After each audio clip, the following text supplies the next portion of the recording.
Alright, ठीक है भाई, शुरू करते हैं आज का यूएनएस से। हाँ भाई, पढ़ लिया सबने? Everyone understood? आज का यूएनएस से सबने पढ़ लिया, स्टार्ट कर लिया, बहुत बढ़िया। थोड़ा अलग सा टॉपिक है, थोड़ा वियर्ड सा टॉपिक है ये। टिपिकल जो कैट का मुश्किल रीडिंग कॉम्पिटिशन आता है उसका लेवल कुछ ये हो सकता है, ठीक है? देखते हैं भाई ध्यान से, लेट्स गो। पहली बात तो बियॉन्ड ऑब्ससिनिटी। ऑब्ससिनिटी क्या होता है? गंदगी, पॉर्न ऑब्सीन बोल देते कभी कभी, ऑब्सीन भाषा बोल देते कभी कभी, है ना, उसको बोलते हैं ऑब्ससिनिटी। कहता है beyond obscenity, a century after the trial. Century 100 साल हो चुके, ट्रायल हुआ था अगेंस्ट द यूलिसिस। यूलिसिस क्या था? जो तुम्हारा रोमन नेम है ओडिसिस का। Odysseus one of the the things. Odysseus भाई होमवर्क लिख लो, थोड़ा ओडिसिस के बारे में पढ़ लो जिनको नहीं पता है। हाँ, ओडिसिस क्या होता है और यूलिसिस क्या होता है, दोनों के बारे में पढ़ लो। इसका कैट का रीडिंग कॉम्पिटिशन भी आ चुका है आज से कुछ 4-5 साल पहले, ठीक है?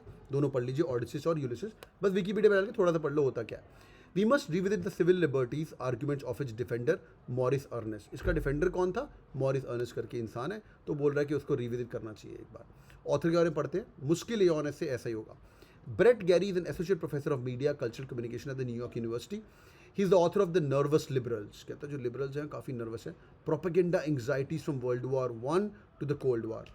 यार मैं भी पोलैंड में हूँ, मेरे कुछ लास्ट थोड़े से दिन है। मेरा तो वर्ल्ड वॉर 1 वर्ल्ड वॉर 2 से हो गया भाई, काफ़ी ठुके पड़े हैं। मतलब पोलैंड वालों की तो मतलब लगी पड़ी थी, पर इन लोगों ने भी काफ़ी पंगे लिए। थोड़ी सी ब्रीफ हिस्ट्री बता दो पोलैंड की, ऐसे ही आपसे शेयर कर रहा हूँ, ज़रूरत नहीं है बट फिर भी बताता हूँ। पोलैंड की हिस्ट्री बड़ी अमेजिंग है। इन लोगों ने ना वर्ल्ड वॉर 1 के आसपास ही ना पहले रशियन चर्च वर्च, रशिया के साथ हमेशा पंगा है इनका। तो कभी कभी मुझे भी थोड़ा डर लगता है इंडियन इकॉनमी का भी ये हाल ना हो जाए। तो इन लोगों ने ना रशियन चर्च वर्च जला दिए, जला तो दिए, तोड़ फोड़ दिए बिल्कुल। मतलब क्या नस्ते नाबूद कर दिए एकदम, रेस टू ग्राउंड पैवी कि रशियन हमारे पे क्यों रूल करेंगे, रशियन आके हमारे। और अभी तक इनके पंगे हैं। जर्मन के साथ पंगे मानते हैं, पर हिटलर ने किया पंगे लिए। हिटलर ने पंगे, Hitler raze them to ground. This city called Warsaw. Warsaw के दिन इन लोगों ने लड़ाई करी थी आपस में मिलके। वॉर्सो अपराइजिंग, सारे ज्यूज मिलके हम लोग लड़ाई करेंगे, हिटलर के अगेंस्ट जाएंगे, ये वो। 1-1.5 महीना लड़ाई चली, कुछ उससे हुआ नहीं। उसके बाद हिटलर ने जो हाल किया ना, वॉर्सो के अंदर सिर्फ एक चर्च स्टैंडिंग था, बाकी zero, raze to ground. Imagine like Bombay being raze to ground.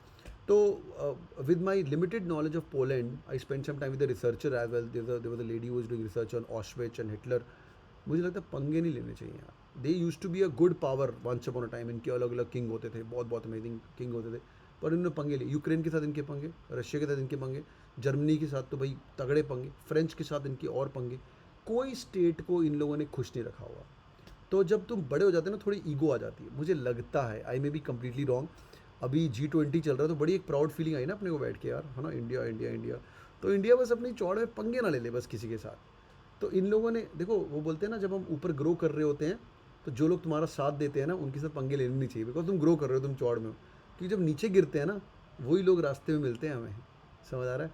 तो यूएसएसआर को इन लोगों ने इतना कंप्लेंट किया, रशिया हमें सेव कर नहीं आया। Russia was the guy after the world war 2 who came and save then ऑशविच कॉन्सेंट्रेशन कैंप को। हिटलर से जो इनको आज़ादी दिलाई ना, उन्होंने दिलवाई। तो तुम उनकी चर्चे उड़ा रहे हो तो यार, एनी विच वेज। तो चलो छोड़ो। इन शॉर्ट 2 सेकेंड, मुझे लगता है इंडिया ग्रो करे, नंबर 1 बने, पर चौड़ ना आए। अपन पंगे नहीं लेने छोटे छोटे देशों से भी, ताकि कल को कुछ गड़बड़ हो तो हेल्प करने के लिए आ जाए, है ना भाई? नेवरदलेस, चलो भाई वापस आते हैं।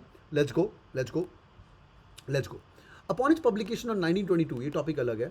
Critics agreed that the James Joyce Ulysses was the masterpiece of the age. बंदा स्टड था भाई, ठीक है? No work of literature fully embodied the experiments in literary form essential to modernism। कहता है यार कोई लिटरेचर इससे बढ़िया था ही नहीं यार, तो कोई था ही नहीं in literary form essential to modernism।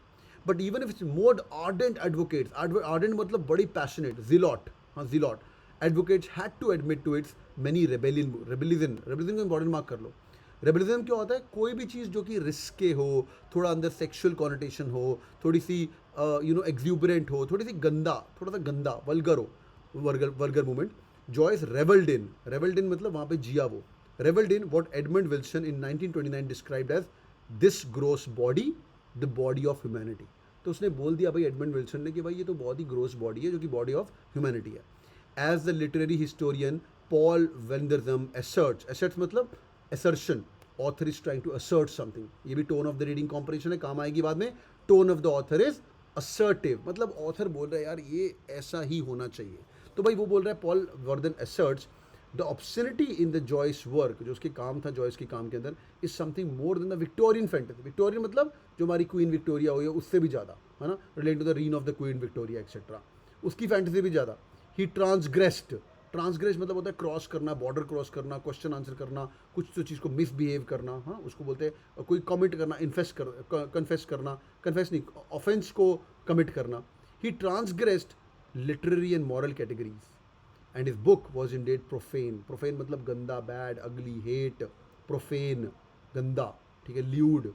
आगे स्केटोलॉजिकल, इंपॉर्टेंट मार्क कर लो भाई स्केटोलॉजिकल को, ये क्वेश्चन आपको आ सकता है, नया वर्ड है। स्केटोलॉजिकल का मतलब होता है रिलेटिंग टू इंटरेस्ट बाय एक्सक्रीमेंट। ये हमारे कोई स्टैंड अप कॉमेडियंस करते हैं ना, वो जो आई थिंक अक्षय कुमार भी करता है। It's like humour related to potty, है ना, स्केटोलॉजिकल पॉटी। अरे अपने को क्या है, अपने को तो डैश निकालने का है, अपने को तो सुसु करने का है ना। ऐसे गंदे गंदे वर्ड यूज़ करता है, पी वाला सुसु के लिए वर्ड होता है, पी हिंदी वाला, एनी विच वेज, तो उसको बोलते हैं स्केटोलॉजिकल ह्यूमर भी बोलते हैं, ठीक है। सेलेशियस अगेन गंदा, gross, risque, anything which has got some sexual pornography or obscene relationship. Quick 5 second check, are you guys with me boys and girls?